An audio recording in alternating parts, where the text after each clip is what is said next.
Bank ঋণ নিয়ে টাকা আত্মসাতের অভিযোগে সাবেক ভূমিমন্ত্রী সাইফুজ্জামান জাভেদ ও তার পরিবারের সদস্যদের বিরুদ্ধে 4টি মামলা দায়ের করেছে দুর্নীতি দমন কমিশন। ভুয়া ব্যাংক হিসাব খুলে 31,69,00,000 টাকা আত্মসাতের অভিযোগে মোট 19 জনের বিরুদ্ধে এই মামলা দায়ের করেছে দুদক।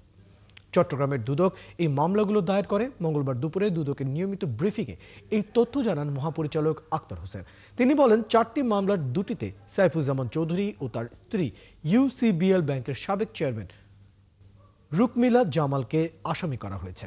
এছাড়া তার দুই ভাই আনিসুজ্জামান চৌধুরী, আসিফুজ্জামান চৌধুরীও ব্যাংকের সাবেক পরিচালক বশির আহমেদকে 4টি মামলার প্রত্যেকটিতে এবং বোন রোকসানা জামান চৌধুরীকে 2টি মামলায় আসামি করা হয়েছে।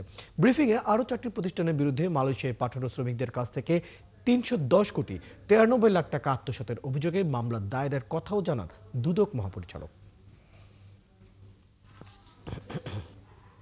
মালয়েশিয়ায় শ্রমিক পাঠানোর ক্ষেত্রে সংগঠিত দুর্নীতির অভিযোগ অনুসন্ধানকালে যেসব অভিযোগ ইতিমধ্যে প্রমাণিত হয়েছে সেগুলো আমরা পর্যায়ক্রমে মামলা রুজু হচ্ছে এবং গত সপ্তাহে আমরা 6টি মামলা রুজু করেছিলাম।